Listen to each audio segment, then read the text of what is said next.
नमस्कार दोस्तों, आप सभी का स्वागत है। मैं नरेंद्र आप सभी का स्वागत करता हूं हमारे एक ख़ास कार्यक्रम में। लॉकडाउन और मानसिक तनाव एक बड़ा सवाल है और इस सवाल के बहुत सारे ऐसे जवाब हैं जो आज हमें जानना बेहद ज़रूरी है। इसलिए हमारे साथ हमारे स्टूडियो में आज बेहद ही ख़ास गेस्ट मौजूद हैं जिनका नाम है सतीश गोकुल पंडा जी, जो कि आर्ट ऑफ लिविंग से जुड़े हुए हैं, एक लाइफ कोच हैं, ऑथर हैं। आपका बहुत बहुत स्वागत है। सबसे पहले आज की जो कंडीशन है, जो हालात हैं, कोरोना तेज़ी से फैल रहा है, तमाम दर्शकों को आप क्या कहेंगे जिससे कि हम घरों में सुरक्षित रहें? बिल्कुल, आपका सवाल, पहला सवाल ही बहुत अच्छा और लाजमी है, बहुत ज़रूरी भी। आज यदि 750 करोड़ लोग होंगे पूरे विश्व में, तो सभी 750 करोड़ लोगों के मन में, जेहन में ये सवाल ज़रूर कौंध रहा है कि हम सुरक्षित कैसे रहें, मैं सुरक्षित कैसे रहूं इस महामारी से, इस बीमारी से, इस परेशानी से। ये सवाल बहुत वाजिब भी है जी। तो मैं दो समाधान की बात करूंगा इसके लिए। पहला समाधान तो सरकार बार बार कह ही रही है, बार बार डॉक्टर्स बता रहे हैं, क्या है? सावधानियां रखनी। सावधानियां रखने में क्या है यदि देखेंगे आप तो मास्क पहनना, दूसरा सैनिटाइजर्स बार बार उपयोग करना, फिर क्या, बार बार हाथ धोना जो कह रहे हैं, और सोशल डिस्टेंसिंग जो कि एक्चुअली फिजिकल डिस्टेंसिंग होना चाहिए, तो ये ज़रूरी है। इस तरह की सावधानियां यदि हम रखेंगे तो इससे इन्फेक्टेड होने से अपने आप को बचा सकते हैं। और बहुत ज़रूरी ना हो तो बाहर नहीं जाना, ज़रूरी है तो अपने काम पे जाना, लेकिन इन सब सारी सावधानियों को रखते हुए। तो पहला समाधान, पहला सॉल्यूशन मैं कहूँगा कि सावधानियाँ रखना जी, प्रिकॉशंस रखना। दूसरा जो महत्व की बात है वो ये, मैं इस पर बहुत जोर देता हूँ, वो क्या, और ज़्यादा महत्व का भी मानता हूँ। देखिए, जैसे लॉकडाउन पिछले कुछ समय से आप देखें तो धीरे धीरे वो थोड़ा कमजोर किया जा रहा है। मार्केट्स ओपन हो रहे हैं और कोई विकल्प भी नहीं। सरकारें कब तक बंद रखेंगी, कब तक लोग घरों में कैद होंगे? ये सिचुएशंस ज़्यादा दिन तक रखी नहीं जा सकती। तो उसका कोई ना कोई दूसरा उपाय है। देखिए, सीधी सी बात क्या कि आप कितनी भी सावधानियां बरतें, कभी ना कभी ऐसी स्थिति बन रही है कि आप इस वायरस के चपेट में आने ही वाले हैं। बिल्कुल, कभी न कभी ये वायरस आपके आसपास पहुंचेगा ही। तो ज़्यादा ज़रूरी क्या, सावधानियों से भी, सावधानियां ज़रूरी हैं, मगर ज़्यादा ज़रूरी क्या है यदि हम देखें तो वो है कि अपने इम्यून सिस्टम को स्ट्रॉन्ग करना, मजबूत करना जी। जो प्रतिरक्षा संस्थान कहते हैं हम, उस बीमारियों से लड़ने की अंदर की ताकत है उसको बढ़ाना। अब उस ताकत को कैसे बढ़ाना यदि हम देखें तो उसके लिए बड़ा सवाल है, ताकत कैसे बढ़ाना। तो अभी मैं एक डॉक्टर्स की कॉन्फ्रेंस में था, जूम कॉल पर, वीडियो कॉन्फ्रेंसिंग पर मुझे एज ए गेस्ट बुलाया था उन्होंने। और ये जो मैं आपको सॉल्यूशन दे रहा, ये मेरी तरफ से नहीं है, उन डॉक्टर्स की तरफ से है जो बहुत पुराने, बहुत एक्सपीरियंस्ड डॉक्टर्स हैं। वो कह रहे थे डॉक्टर्स कि इसकी कोई दवा नहीं है। तो इम्यून सिस्टम बढ़ाना इज द सॉल्यूशन। और इम्यून सिस्टम बढ़ाना कैसे? तो इम्यून सिस्टम बढ़ेगा योग से। योग में कैसे? आसन, हमारे सूर्य नमस्कार, ये रेगुलर प्रैक्टिस करने से योग की आपकी इम्यून सिस्टम स्ट्रांग होता है।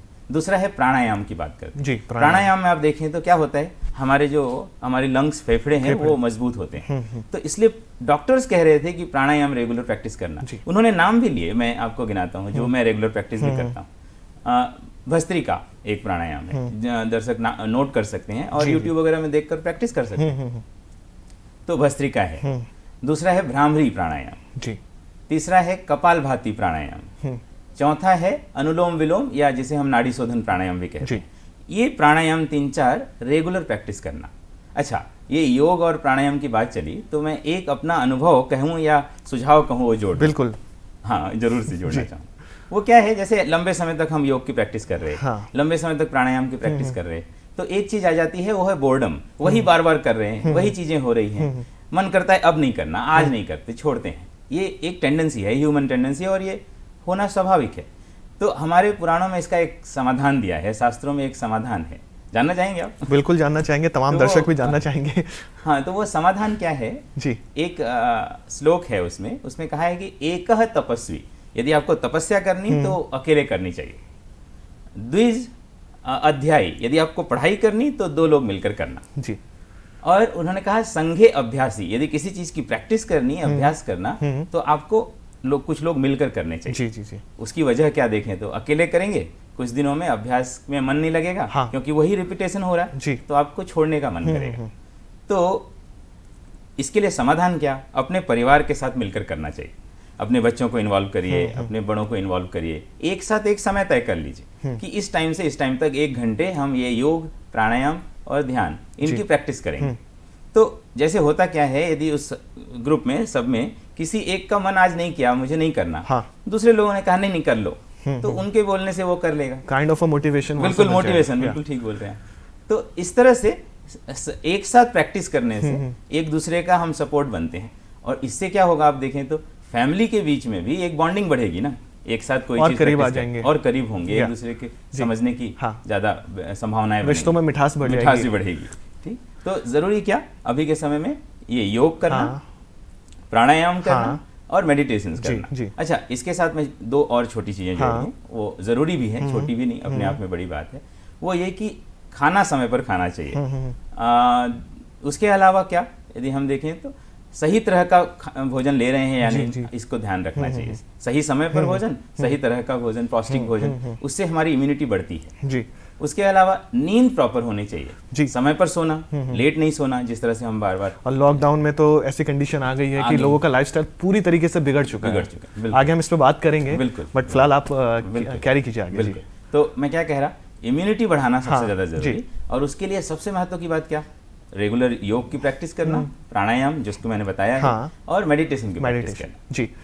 जैसे आपने मेडिटेशन की बात की जी, तो जैसा आज का हमारा मुद्दा भी है लॉकडाउन और मानसिक तनाव, और कहा जाता है कि अगर आप मानसिक रूप से स्वस्थ हैं तो आप दुनिया जीत सकते हैं। तो ऐसे में सवाल ये उठता है कि मेडिटेशन क्या है, इसे कैसे कर सकते हैं, और कितना रिलैक्स हम रह सकते हैं, डिस्ट्रेस कितना रह सकते हैं? हाँ, ये बहुत बहुत अच्छा सवाल है आपका, क्योंकि meditation is the key. Yes, यदि आज के समय में देखें, इट्स अ की ऑफ सक्सेस। समझते हैं, हम देखते हैं थोड़ा सरल शब्दों में समझते हैं। आप अपने जीवन में ही नरेंद्र जी ऐसे कई बार सिचुएशंस आई होगी कि सब कुछ आसपास का गड़बड़ है, सारा कुछ प्रॉब्लम है जी, लेकिन आपका मन उस दिन ठीक है, हैप्पी है, प्रसन्न है, प्रफुल्लित हैं आप, तो आप देखेंगे कि सब कुछ आसपास गड़बड़ होने के बावजूद भी आपका मन यदि प्रसन्न है तो सब अच्छा है। यस, ऐसा हुआ? बिल्कुल ऐसा हुआ। और यदि कभी कभी ऐसी सिचुएशंस होती है कि आसपास सब कुछ अच्छा है, सब बढ़िया है, लेकिन आपका मन डिस्टर्ब है, किसी वजह से परेशान है, तो आसपास सब कुछ अच्छा होने के बावजूद भी आपको कुछ अच्छा नहीं लग रहा। यस नो जी। तो कौन सी चीज ज्यादा इंपॉर्टेंट हुई, विच इज मोर इम्पोर्टेंट, आसपास का इन्वायरमेंट ठीक करना ज्यादा इंपॉर्टेंट हुआ, अपने मन को ठीक करना, बिल्कुल संतुलित रखना अपने मन को जी, डेफिनेटली यस। तो हम ज्यादा एफर्ट किस पर डालते हैं बताएं? अपने आसपास को ठीक करने में जी। हमारे आसपास के वातावरण ठीक हो जाए, हमारे आसपास के लोग ठीक हो जाएं, वो भी अपनी तरह से ठीक हो जाए, स्पेशली अगर आप कॉर्पोरेट में काम कर रहे हैं। बिल्कुल बिल्कुल ठीक हो। तो अपने आसपास को ठीक करने में हम लगे रहते हैं, लेकिन जो ज्यादा इंपॉर्टेंट है अपना मन, माइंड, उसको हम ठीक करने के लिए कोई एफर्ट नहीं लगाते नहीं। यही प्रॉब्लम की बात है। हम हमेशा, मैं इस बात पर जोर देता हूँ, बताएं क्या, कि the quality of our life depends on the state of our mind. कि हमारे लाइफ की क्वालिटी कैसी होगी वो डिपेंड करता है कि हमारा स्टेट ऑफ माइंड, मन की अवस्था कैसी, नहीं तो मन की अवस्था कैसे अच्छी करनी, ये महत्व की बात है। अच्छा, मन की मैं इतनी बातें कर रहा तो एक चीज मैं आपको जोड़ दूं, जैसे हमने सुना ना कि मन के जीते जीत है, मन के हारे हार, तो मन की इंपॉर्टेंस इससे हम समझ सकते हैं। हाँ। कैसे, एक एग्जांपल देता हूँ प्लीज। यूएस में एक एक्सपेरिमेंट हुआ, हाँ, बड़ा अच्छा एक्सपेरिमेंट। उसमें क्या किया उन्होंने, एक क्लास के बच्चों को लिया, 7th या 8th कुछ हो गए, उन्होंने उसको 2 पार्ट में कर दिया। उन सेम क्लास के बच्चे, सेम स्टैंडर्ड, सेम क्वालिटी के बच्चे 2 पार्ट में कर दिया, ए एंड बी। 10 बच्चे इसमें, 10 बच्चे उसमें, अलग अलग कक्षाओं में उनको बैठा दिया। फिर उनको दोनों कक्षाओं में गए अलग अलग, और उनको सेम सेट ऑफ क्वेश्चंस, ऐसे 5 क्वेश्चंस का उन्होंने सेट बनाया हुआ था, वो उन्होंने उनको थमाया। और सेक्शन ए में उन्होंने क्या कहा कि ये जो सवाल है ये बहुत हायर क्लासेस के हैं, तुम्हारे से 3-4 सेक्शन ऊपर के हैं, क्लासेस ऊपर के हैं, हम तो बस ऐसे ही दे रहे हैं तुम्हें, करने की तो गुंजाइश हमको लगती नहीं, लेकिन लेट्स सी कि आप कर पाओगे क्या। सेक्शन बी में उन्होंने जाकर क्या कहा, उन्होंने कहा ये बहुत लोअर स्टैंडर्ड है, तुम्हारे नीचे क्लासेस के सवाल हैं, लेकिन हम ऐसे ही फन के लिए दे रहे हैं तुमको, लेट्स सी कि आप करोगे क्या, तो टाइम पास के लिए। रिजल्ट जो आया वो बहुत चौंका देने वाला था नरेंद्र जी। सेक्शन ए में जहां उन्होंने बताया कि ये बहुत टफ है, ज्यादातर बच्चों ने वो सवाल हल वो नहीं कर पाए, और सेक्शन बी में जहां उन्होंने कहा कि ये बहुत इजी है, वहां पर ज्यादातर बच्चों ने सवाल हल कर लिया, सेम स्टैंडर्ड के बच्चे, same set of questions. Result में इतना फर्क क्यों आया? क्योंकि एक जगह मन पहले से हार गया, एक जगह मन हारा नहीं था, इसलिए रिजल्ट आया। तो मन के जीते जीत है, मन के हारे हार। तो मन कितना इंपॉर्टेंट है, ये सोचने वाली बात, मन की बात है। आप भी महसूस करते होंगे अपने जीवन में कि ये मन कैसे खेलता है, बहुत चंचल होता है, चंचल होता है, कई बार वो फंस जाता है हाँ नेगेटिविटी में, नहीं होता ही है। कई बार जेलसी आ रही है, पता ही नहीं चल रहा है ये सब हो रहा है हमारे साथ, ऐसा महसूस किया ना कई बार? बिल्कुल। नहीं, एक आपको अच्छी स्टोरी सुनाता हूँ जी। आपने मुल्ला नसरुद्दीन के नाम सुना है कभी? बिल्कुल सुना। हाँ, मुल्ला नसरुद्दीन अरब कंट्रीज के एक अच्छे सूफी संत माने जाते हैं। वैसे अच्छे बड़े फनी से कैरेक्टर हैं, उनके बारे में बहुत सारे इंसिडेंसेस पॉपुलर हैं काफ़ी। तो वो सच झूठ ये नहीं बात, लेकिन ये एक स्टोरी है उनसे जुड़ी हुई। एक बार क्या हुआ, मुल्ला नसरुद्दीन का दोस्त दूसरे शहर से मिलने आया मुल्ला नसरुद्दीन से। रास्ते में खूब बारिश हो रही थी, उसके कपड़े भीग गए, खराब हो गए मुल्ला नसरुद्दीन के दोस्त के कपड़े। पहुंचा वो मुल्ला नसरुद्दीन के घर में। मुल्ला नसरुद्दीन ने प्लान बनाकर रखा था कि आज अपने दोस्त को उस शहर के, जिस शहर में मुल्ला नसरुद्दीन रहता है, उस शहर के 3 और दोस्तों से वो उनको मिलवाने, इंट्रोड्यूस कराने लेकर जाएगा। जी। तो वो कपड़े तो भीग गए, खराब हो गए, और कपड़े है नहीं, क्या किया जाए? तो मुल्ला नसरुद्दीन ने अपने जो सबसे अच्छे कपड़े थे वो अपने दोस्त को दे दिए। जी। मुल्ला की पर्सनालिटी बहुत अच्छी थी आपकी तरह। शुक्रिया। फिर अच्छे कपड़े भी मिल गए जी। अब अच्छे कपड़े भी, पर्सनालिटी भी अच्छी, तो बात 4 चांद लग गई। मुल्ला के मन में थोड़ा कुछ होने लग गया, जेलसी, यही मैं कह रहा। जी। फिर वो अपने पहले वाले दोस्त के घर लेकर गया मुल्ला को। हाँ। उसने इंट्रोड्यूस कराया अपने दोस्त को, ये मेरे दोस्त हैं, उस शहर से आए हुए हैं, जी। और इन्होंने जो कपड़े पहने हैं वो मेरे हैं। ये इंट्रोडक्शन था, क्योंकि जेलसी किसी न किसी फॉर्म में बाहर निकल कर आ रही। बिल्कुल। बातचीत हो गई, बाहर निकले, मुल्ला का दोस्त बहुत नाराज, मुल्ला ऐसा कोई इंट्रोडक्शन कराता है क्या? तो उन्होंने बताया कि ये जो कपड़े पहने हैं इन्होंने वो मेरे हैं, ये तो बहुत मेरे लिए अपमानजनक बात है। मुल्ला ने कहा वह गलती हो गई, सॉरी, अगली बार से नहीं होगा। फिर अगले दोस्त के घर गए, जेलसी तो अंदर चल रही है। उसने इंट्रोडक्शन दिया अपने दोस्त का, ये मेरे दोस्त हैं, उस शहर से आए हैं, और इन्होंने जो कपड़े पहने हैं वो इन्हीं के हैं। तो अब ये भी बड़ी अजीब सी बात, बाहर निकले, दोस्त बड़ा नाराज हुआ, बोला ये क्या बात की मुल्ला तुमने, ये जो कपड़े पहने हैं वो इन्हीं के हैं, ऐसा कोई बोलता है क्या? यार सॉरी यार, गलती हो गई, अगली बार ध्यान रखो। तीसरे दोस्त के घर गए, जेलसी तो अंदर चल रही। उन्होंने इंट्रोडक्शन दिया मुल्ला ने अपने दोस्त का, ये मेरे दोस्त हैं, उस शहर से आए हैं, और इन्होंने जो कपड़े पहने हैं, अब छोड़ो इनके हों या मेरे, क्या फर्क पड़ता है।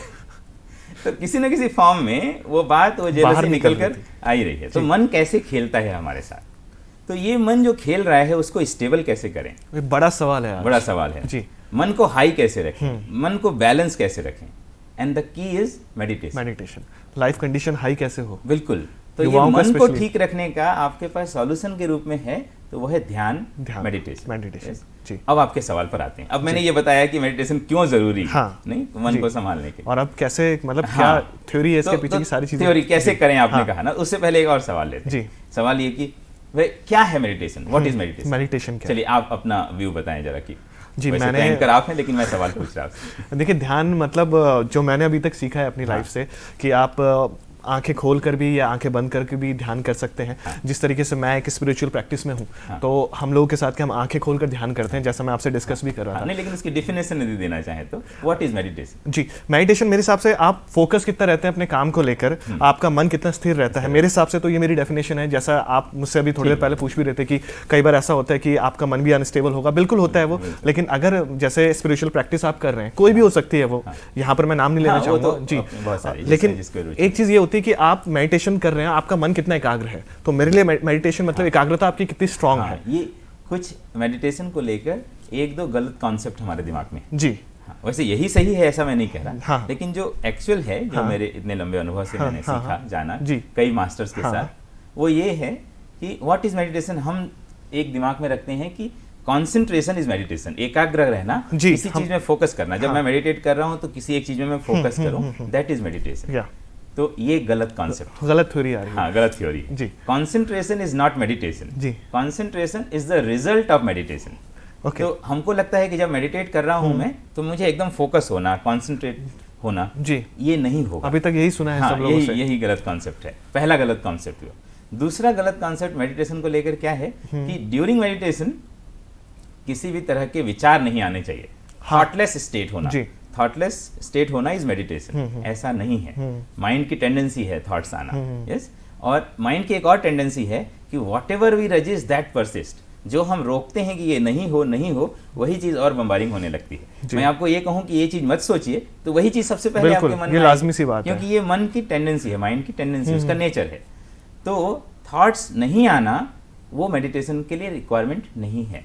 यस, तो जैसे एग्जांपल दें, थॉट्स आते हैं, जब आप बैठे हैं तो थॉट्स आएंगे, क्वाइट नेचुरल। यस, तो जैसे और यदि आप उसने रोकने की कोशिश की उस थॉट्स को, तो वो और बम्बारिंग करेंगे। यस, जैसे फॉर एग्जांपल उस गेट है सामने जो कैमरे के पीछे, वो उससे कोई व्यक्ति अंदर आता है, तो मैं उसको बस देखता हूँ कि हाँ ये व्यक्ति अंदर आया जी। मैंने ना तो उसको इंपॉर्टेंस दी कि आइए प्लीज बैठिए, ना ही मैंने उसको रोकने की कोशिश की कि आप नहीं वहीं रुकिए प्लीज, नहीं आइए। दोनों चीजें मैंने नहीं की। यही सेम चीज आपको ड्यूरिंग मेडिटेशन अपने विचारों के साथ करनी। कोई विचार आ रहा है, देखा बस उसको कि हाँ विचार आया, जैसे मैंने देखा कि वो व्यक्ति अंदर आया, वैसे ही आपको अपने विचारों को बस देखना है कि विचार आया, दैट्स इट। उसको ना तो रोकने की कोशिश की, ना ही उसको और इम्पोर्टेंस दी। दोनों कंडीशंस में विचार और ज्यादा बढ़ेंगे। तो अब जाते हैं कि what is meditation. Doing nothing is meditation. कुछ नहीं करना ही एक ध्यान है, वही ध्यान है। तो क्या करना, ध्यान कैसे करना? तो मेरा सुझाव है, बहुत तरीके हैं, बहुत टेक्निक से मेडिटेशन करने के, लेकिन यदि आप इनिशियली करना चाहें तो चुपचाप बैठ जाइए, आराम से बैठ जाइए। ये सब जो मैं बात कर रहा था योग और प्राणायाम की, वो सब करके आप आराम से बैठ जाइए। जहाँ भी थोड़े शांत सी जगह में, जहाँ भी खाली सी जगह में बैठें और थोड़ी देर बैठे रहें, कुछ नहीं करें। जरूरी लगे तो अपने सांसों को देख सकते हैं कि सांस आ रही है भीतर, सांस बाहर जा रही, बस उतना ऑब्जर्व। आंख खोल के रखना है इस समय हमें? नहीं, आंखें बंद रखनी बेहतर है। आंख खोलकर भी कर सकते हैं, लेकिन उससे ज्यादा आपके डिस्ट्रैक्शन होने की गुंजाइश बढ़ती है। तो बेटर ऑप्शन है कि आंखें बंद रखें, थोड़ी देर बैठें, चाहे तो सांसों पर ध्यान ले जाएं, छोड़ें, ऐसे 10-15 मिनट बैठें। धीरे धीरे आपका मन फोकस होने लगेगा, कॉन्सेंट्रेटेड होने लगेगा। काफी आप बेनिफिट देखेंगे आपके मन को ठीक रखने के।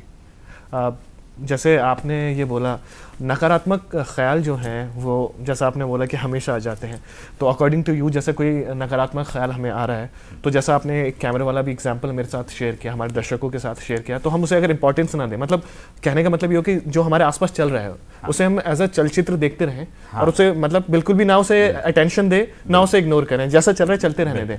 तो इस तरीके से हम सकारात्मक और हो सकते हैं। बिल्कुल ठीक, आपकी बात बिल्कुल ठीक है जी। उसको ज्यादा इंपॉर्टेंस दिया तो वो बढ़ते हैं जी। बिल्कुल। आगे बढ़ते हैं। जैसे चलिए यहाँ पर मैं एक ब्रेक के लिए रुकना चाहूँगा, दर्शकों ब्रेक के बाद आएंगे तो कुछ और सवाल हम जानेंगे सतीश जी से। अरे ओ साहबा, कोरोना वायरस से बचने के कितने उपाय रे? सरदार 3। अरे साहबा डरो मत रे, बोलो बोलो। सरदार, पहला है लोगों से दूरी बनाए रखना, बार बार साबुन से हाथ धोना या सैनिटाइज करना, और सबसे जरूरी है घर पे रहना। अधिक जानकारी के लिए संपर्क करें स्टेट हेल्पलाइन या 24 घंटे वाली national helpline toll free number 1075।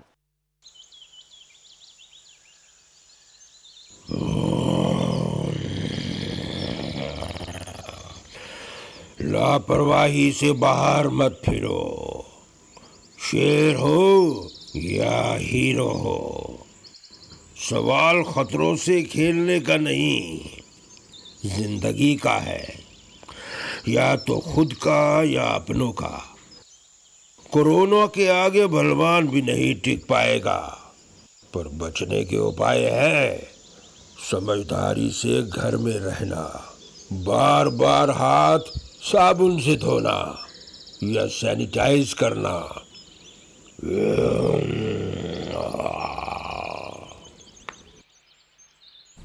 अधिक जानकारी।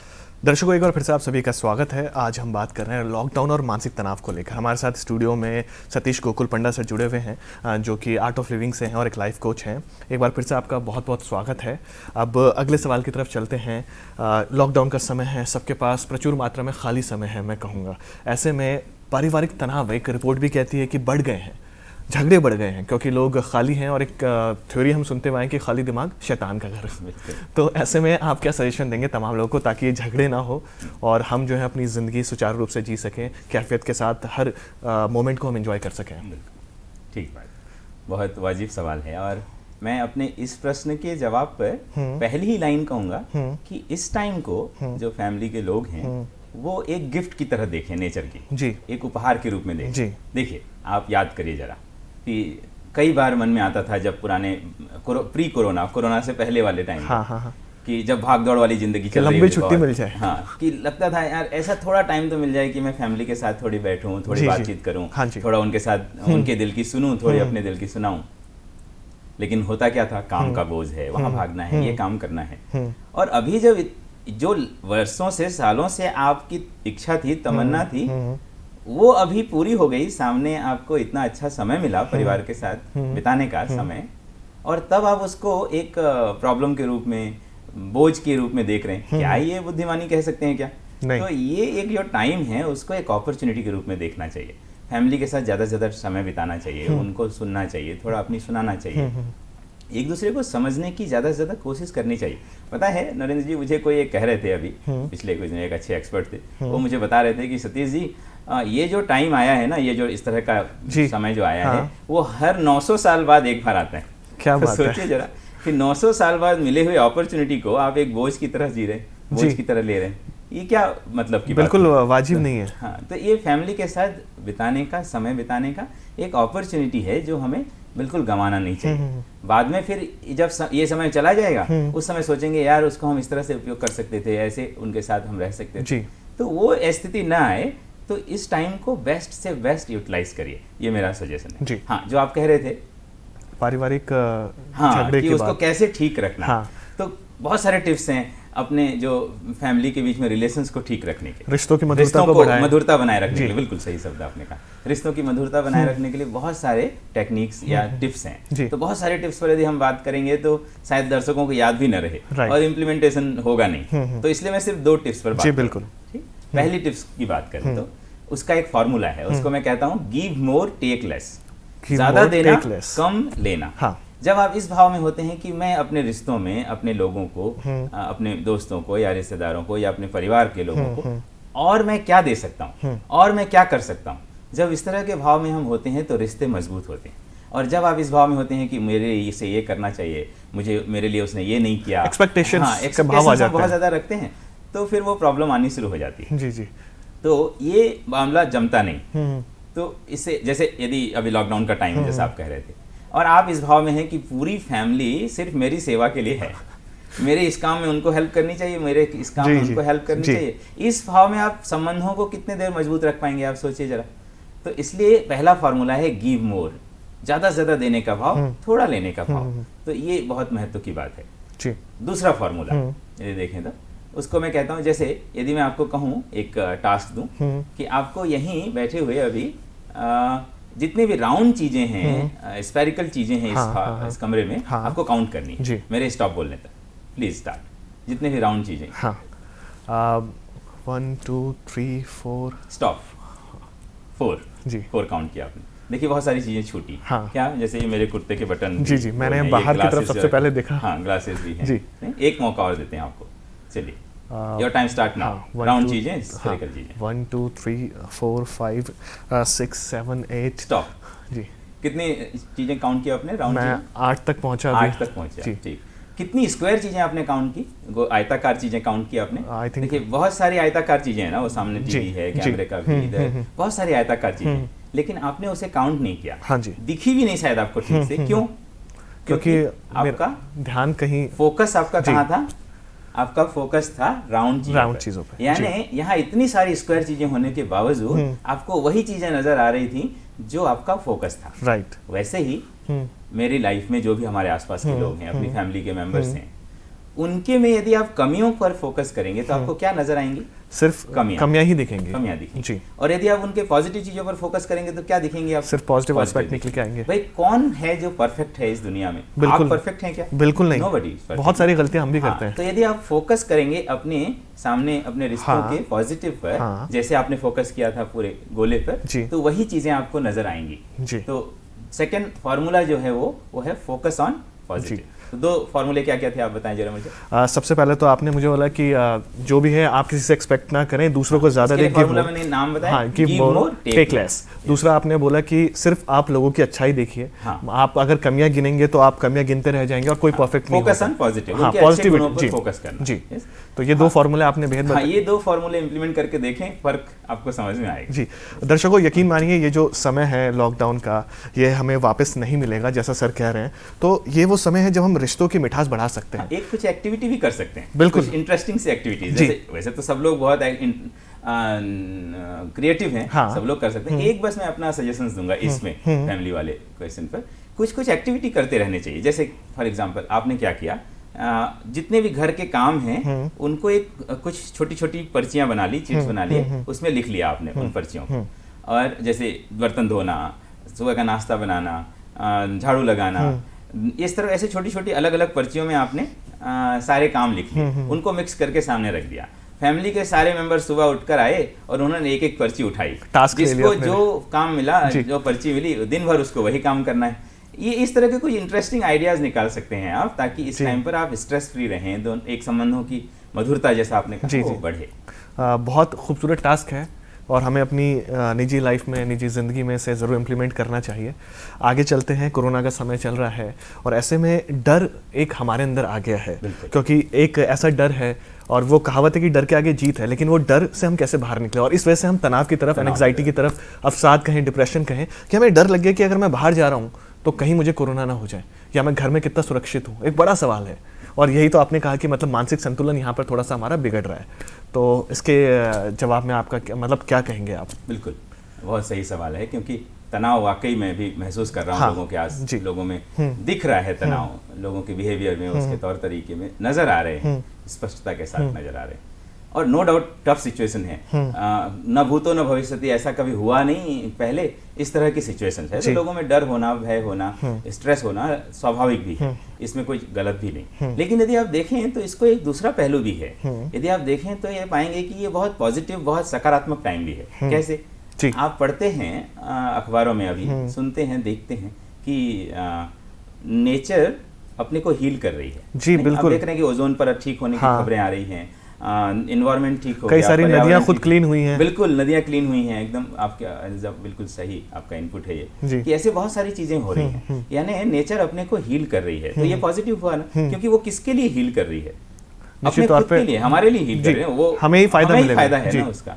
तो ये जब नेचर अपने आप को इस तरह पॉजिटिव चेंज कर रही है, बदलाव ला रही है, तो ये हमारे लिए सकारात्मक है, पहली चीज। हाँ। दूसरी चीज क्या है? जब नेचर अपने आप को बदलने में, पॉजिटिव चेंज लाने में लगी हुई है, तो ये हमारे लिए भी बेस्ट टाइम है अपने आप में भी पॉजिटिव चेंज लाने का, थोड़ा रुककर अपने ऊपर काम करने का। जी। मैं हमेशा एक बात कहता हूँ, पता है, एक लकड़हारा था, हाँ लकड़ी काटता जी। और अच्छा कमा लेता, ठीक ठाक मिलती उसको, अच्छा काट लेता। उसी की कंपनी में एक दूसरा लकड़ी काटने वाले को उन्होंने अपॉइंट किया। वो लकड़ी काटने वाला आया, उसने लकड़ियां काटी और कुछ दिनों में ही वो ज्यादा लकड़ियां काटता पुराने वाले से। थोड़े दिन में उसको उन्होंने सैलरी उसकी बढ़ा दी, प्रमोशन मिल गया उसका। इसको बड़ी परेशानी कि भाई मैं तो इतनी मेहनत करता हूँ, सुबह आता हूँ, शाम तक जाता हूँ, फिर भी मेरी लकड़ियां कम और उसकी लकड़ियां ज्यादा। उसने कंपनी से शिकायत की। कंपनी ने कहा देखो, हमें उससे कोई मतलब नहीं कि आप कितने सीनियर हो, कितने क्या हो, हमें तो आउटपुट से मतलब। उसने ज्यादा वो लकड़ियां काट कर दे रहा, हमें ज्यादा सैलरी दे रहे हैं, सीधी सी बात। उससे रहा नहीं गया, उसने पूछा उस व्यक्ति से कि तुम करते क्या हो, कितने घंटे तुम लकड़ियां काटते हो? उसने कहा कि मैं 8 घंटे लकड़ियां काटता हूँ। उसने कहा मैं भी तो 8 घंटे लकड़ियां काटता हूँ, फिर तुम ज्यादा मैं कम कैसे? तो सामने दूसरे वाले जो नया वाला था लकड़ी काटने वाला, उसने उससे सवाल किया, तुमने पिछली बार अपनी कुल्हाड़ी कब तेज की थी? तो इसने जवाब दिया कि मैंने 6 दिन पहले। तो उसने कहा कि मैंने 2 घंटे पहले। मैं हर 2 घंटे में बीच में रुकता हूँ और अपनी कुल्हाड़ी तेज करता हूँ, तभी मैं ज्यादा आउटपुट दे पाता हूँ। तो कितना लंबा समय हो गया ना, अपने ऊपर काम नहीं किया हमने जी। कितनी चीजें सीखना चाहते थे, कितने स्किल्स डेवलप करना चाहते थे, यानी अपनी कुल्हाड़ी की धार हम तेज करना चाहते हैं, लेकिन समय नहीं था। तो ये कितना अच्छा टाइम है ना अपनी कुल्हाड़ी की धार तेज करने का। तो थोड़ा रुकें, थोड़ा देखें और अपनी कुल्हाड़ी की धार तेज करने के रूप में उपयोग करें इस टाइम को। और उससे अलग की बात जी, सच कहूँ तो देखो, इतना बड़ा बदलाव, इतना बड़ा चेंज हमारे आसपास एनवायरनमेंट में हो रहा है, प्रकृति बदल रही है, लोगों की सोच बदल रही है, और इतने बड़े बदलाव के हम साक्षी हैं। क्या ये अपने आप में बड़ी बात नहीं है? क्या बिल्कुल, बहुत बड़ी बात है। हम कितने फॉर्चुनेट हैं, भाग्यशाली हैं कि ये इतना बड़ा बदलाव होते हुए अपने सामने देख रहे हैं। तो इस एटीट्यूड में देखना, नजरिए की बात कर रहा ना मैं, जैसे नजरिया बदला तो रिजल्ट बदलता है जी। आप नजरिया बदलकर अपना रिजल्ट बदल सकते हैं। एक एग्जांपल दूं, मुझे थोड़ी स्टोरीज बड़ी पसंद आती है। मतलब नजरिया बदलेंगे तो नजर अपने आप बदल बदल जाएगी। दी जाएगी, बिल्कुल। पता है एक बहुत अच्छे राइटर हैं, हाँ। जिग जिगलर करके, जी, जी, यूएस के, मेरे फेवरेट राइटर्स में से जी। हैं। उनकी एक किताब है सी यू ऑन द टॉप, शिखर पर मिलेंगे। उसमें उन्होंने एक इंसिडेंस लिखा। इंसिडेंट क्या था कि यूएस में उस समय रिसेशन था, मंदी, मार्केट डाउन, सब लोगों की जॉब्स जा रही है, लोग परेशान हैं, बड़ी दिक्कतें चल रही हैं। उस टाइम पे, उस दौर में मिस्टर जिगलर एक प्रोग्राम में बुलाया जाता है। तो मिस्टर जिगलर उस प्रोग्राम में जाते हैं। गेट पर ही एक आदमी मिलता है उनको। वो आदमी प्रॉपर्टी डीलर होता है, प्रॉपर्टी डीलिंग का काम करता है। और जैसे हम पूछते हैं ना, भले ही उससे कोई, सबको तो पता ही हाल कैसा है, लेकिन क्या करते हैं बार बार, और क्या हाल बताओ जी। उन्होंने भी पूछा उसको, और क्या हाल बताओ। उसने कहा कि बहुत बुरा है मिस्टर जिगलर, हालत खराब है, मेरी प्रॉपर्टी बिक नहीं रही है, एकदम मार्केट डाउन है, बहुत दुखी हो जाता है। मिस्टर जिगलर उसको सांत्वना देते हैं, मुड़ते हैं अंदर जाने के लिए, तभी वो व्यक्ति रोकता है, मिस्टर जिगलर वेट प्लीज, रुकिए। क्या आपके व्हाइट हाउस में, राष्ट्रपति भवन जो है अमेरिका का, मतलब उसमें कोई कांटेक्ट है क्या? क्यों? प्लीज वहां मैसेज भेजिए ना कि यदि 3-4 महीने और चल गया ना ये रिसेशन, मंदी, तो मेरे बीवी बच्चे रोड पर आ जाएंगे मिस्टर जिगलर, बहुत बड़ी दिक्कत है, प्लीज कुछ करिए। रोने लगता है। मिस्टर जिगलर उसको फिर सांत्वना देते हैं, अंदर जाते हैं। अंदर घुसते हैं, एक प्रॉपर्टी डीलर, एक लेडी मिलती है उनको। वो लेडी भी प्रॉपर्टी डीलिंग का काम करती है, जमीन की खरीदी बिक्री का काम करती है। उससे भी वही पूछते हैं जैसा हम पूछते हैं सवाल, और क्या हाल चाल, पता तो है क्या है हाल। वो लेडी उत्तर देती है, फैंटास्टिक, एक्सीलेंट। ये चौंक जाते हैं मिस्टर जिगलर, अरे कैसे, हाउ, कैसे हो गया ये? तो वो कहती है, देखिए मिस्टर जिगलर, ये जो मिडिल क्लास है ना, वो प्रॉपर्टी कैसे खरीदता है? वो एक बार आकर प्रॉपर्टी देखकर खरीद नहीं लेता, वो बार बार आता है, अपने रिलेटिव्स के साथ आएगा, अपने दोस्तों के साथ आएगा। और अभी क्या है, सबकी जॉब्स वगैरह चली गई है, सब लोग फ्री हैं, तो वो ज़्यादा से ज़्यादा बार बार आ पाते हैं, घूमने के लिए आ जाते हैं। और वो जितनी बार आते हैं मिस्टर जिगलर, उनको कन्विंस करने के मेरे चांसेस बढ़ जाते हैं। वाओ। First thing.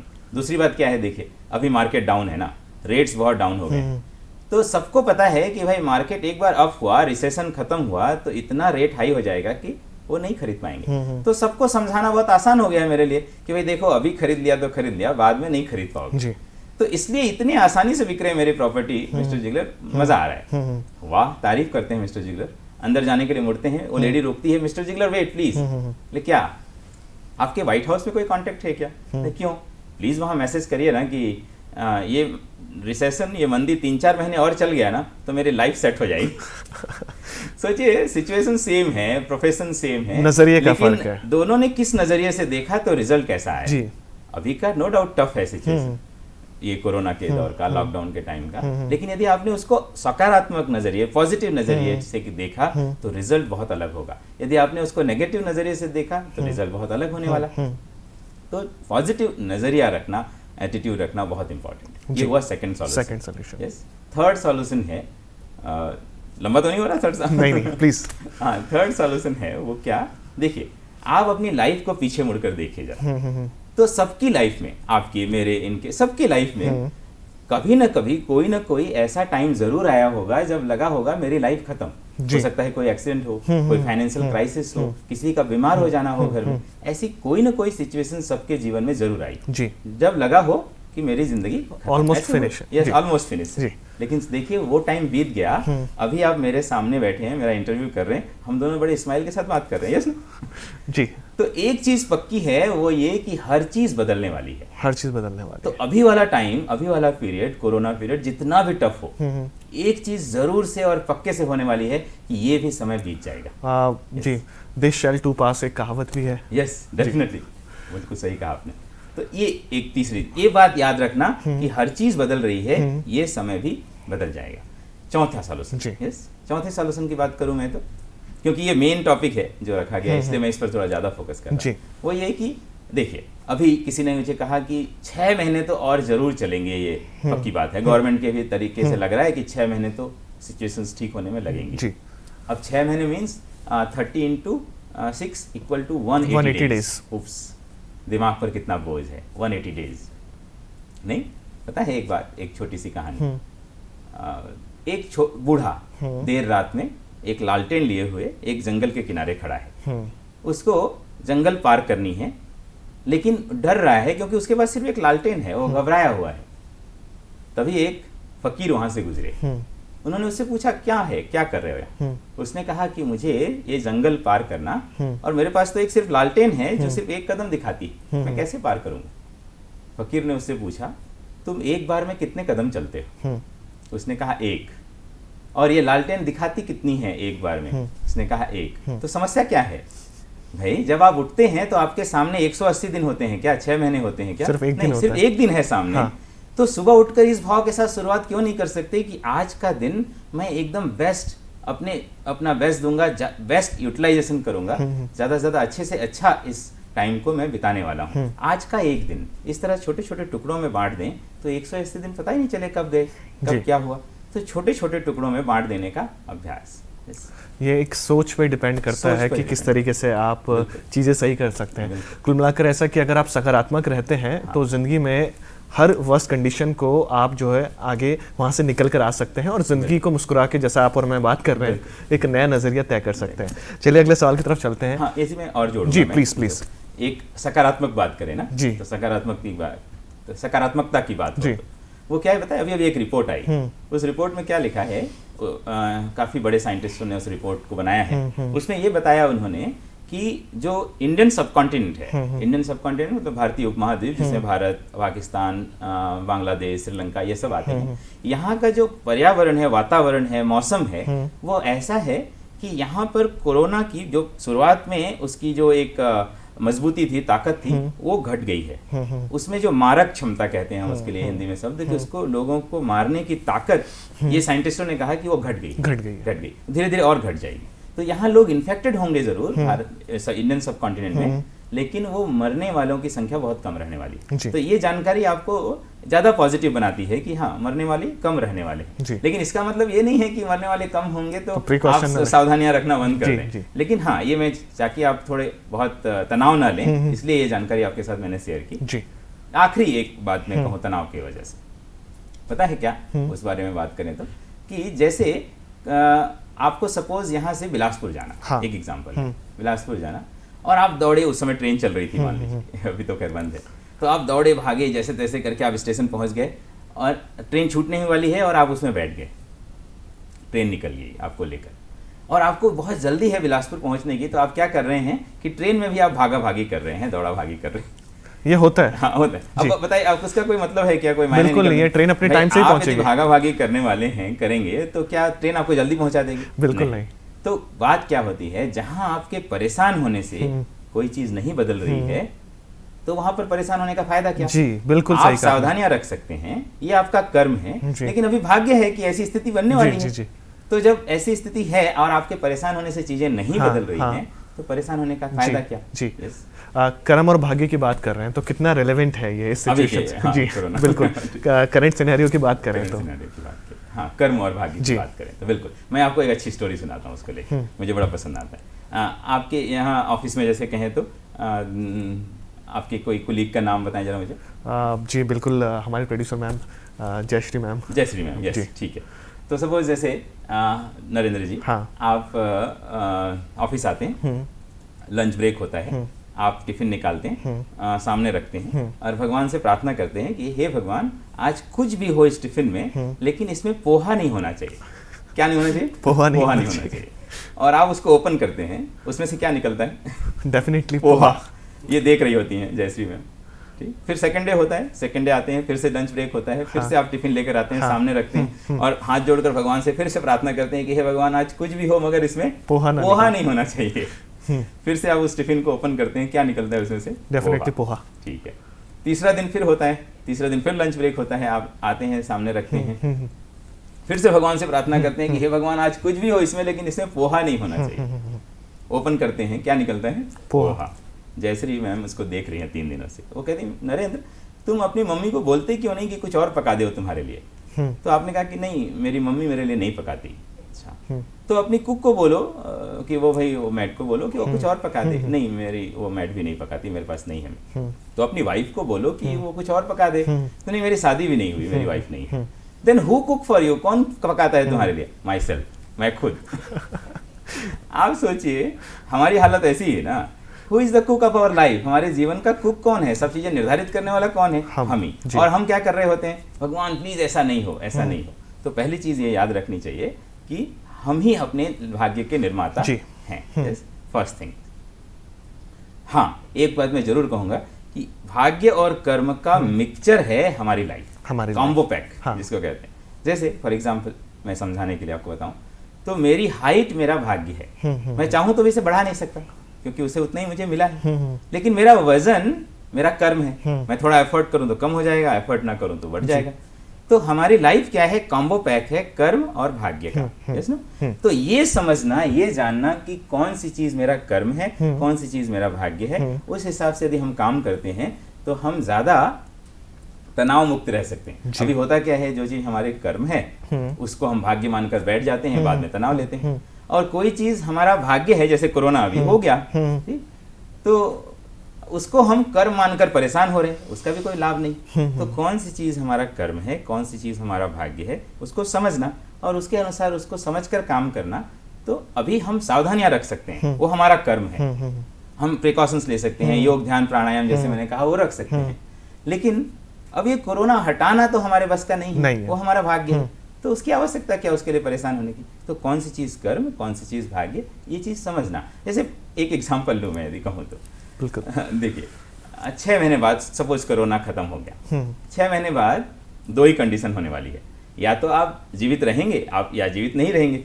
अब सोचिए यदि जीवित नहीं है तो चिंता किस बात की, और यदि आप जीवित रहने वाले हैं 6 महीने बाद तो फिर चिंता किस बात की? जी। दोनों कंडीशंस में चिंता किस बात की?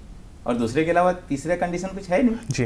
तो ये भाग्य और कर्म को समझकर काम करना, दैट इज वेरी इंपॉर्टेंट। जी। उससे हमारा तनाव भी ठीक होता है, और इस कोरोना के पीरियड में ये इसीलिए रिलेवेंट है। जी, इन शॉर्ट कहें तो मतलब हमें भाग्य और कर्म को बहुत अच्छी तरीके से समझना होगा। और जैसा आपने कहा कि मतलब हर दिन हमें सिर्फ दिन के क्वार्टर्स पे फोकस करना होगा कि अभी हमें करना क्या है, क्या चीज़ें करना है, क्योंकि अननेसेसरी तनाव लेकर कोई फायदा नहीं होता। हाँ, उसको पॉजिटिव एटीट्यूड कह सकते हैं आप, यदि इन शॉर्ट सारी जी चीजों जी को जी। कहें। बात करें बुजुर्गों की और स्पेशली बच्चों की, तो इन दिनों बच्चे जो है बहुत चिड़चिड़े हो गए हैं क्योंकि लाइफस्टाइल पूरा बदल गया है। तो बच्चे और बुजुर्ग कैसे जो है मतलब अपने आप को इन सब चीज़ों से बाहर निकालें? स्पेशली बच्चों की बात करें तो मतलब एक लाजमी सी बात है कि उनका लाइफस्टाइल बदला है। सवेरे अब वो 9 बजे उठ रहे हैं, जहाँ स्कूल जाने के लिए 6 साढ़े 6 बजे उठा करते थे। तो एक बहुत बड़ा सवाल है, क्या कहेंगे? बिल्कुल। हाँ, इसके पीछे जिम्मेदार क्या, जिम्मेदार कौन, यदि आप देखेंगे तो जी, आप सीधी सी बात क्या दिखती है आपको जी। कि छोटे बच्चे, उनको दिन भर आप ये बता रहे हैं ऐसी बुरी स्थिति, इतने लोग मर रहे हैं, ये हो रहा है, वो हो रहा है, बुजुर्गों को ये सुनने को मिल रहा है, बार बार वही चीजें सुनकर कौन परेशान नहीं हो जाए? जी। तो इस तरह की थोड़ी नेगेटिव चीजें बोलना कम करें। जी। बहुत बहुत शुक्रिया हमारे साथ जुड़ने के लिए। यहाँ पर अब दर्शकों से आप क्या मैसेज कहना चाहेंगे? शॉर्ट में मैं जानना चाहूँगा बस। अच्छा जी, आपका मैसेज जाते जाते। अच्छा, जाते मैसेज देना। ठीक, तो मैं एक छोटी सी कहानी से, जो मेरी आदत भी है, जी, उससे ही अपनी बात खत्म करना चाहूँगा। चार्ली चैपलिन की एक स्टोरी है। हाँ। चार्ली चैपलिन एक बार ऑडियंस के सामने जोक सुना रहे थे। तो वो जोक सुना रहे और उन्होंने एक बहुत अच्छा जोक सुनाया, सारी ऑडियंस हंसने लगी, बहुत खुश हो गई। उन्होंने जैसे ही वो जोक खत्म किया, उन्होंने वही जोक दोबारा सुनाया। लोग थोड़े हंसे, थोड़े कंफ्यूज हुए, वही जोक क्यों सुनाया। फिर जैसे ही दूसरी बार खत्म किया, उन्होंने वही जोक तीसरी बार सुनाया। लोग फ्रस्ट्रेट हो गए, ये क्या कर रहे हैं, वही जोक सुना रहे हैं। जिस पर पहली बार में लोग इतने हंसे थे, तीसरी बार में वो फ्रस्ट्रेट होने लगे। चौथी बार जब उन्होंने वही जोक शुरू किया तो लोगों ने हाथ जोड़े, बोले ये कर क्या रहे हैं आप, एक ही जोक पर कोई बार बार हंस सकता है क्या? तो चार्ली चैपलिन ने कहा, यही तो मैं समझाना चाह रहा, जब एक ही जोक पर आप बार बार हंस नहीं सकते तो एक ही तकलीफ पर, एक ही समस्या पर बार बार रोते क्यों हो? नहीं जी। तो जी, बात सीधी सी यही है कि ये कोरोना का है, लेकिन कोरोना का रोना कब तक? जी, बहुत बहुत शुक्रिया, आपने हमें कीमती समय दिया, धन्यवाद। दर्शकों, ये समय है, आप इस समय में मुस्कुराकर अगर सुचारू रूप से ज़िंदगी जिएंगे तो डेफिनेटली ये समय भी निकल जाएगा। यही थी हमारी आज की खास पेशकश। नमस्कार।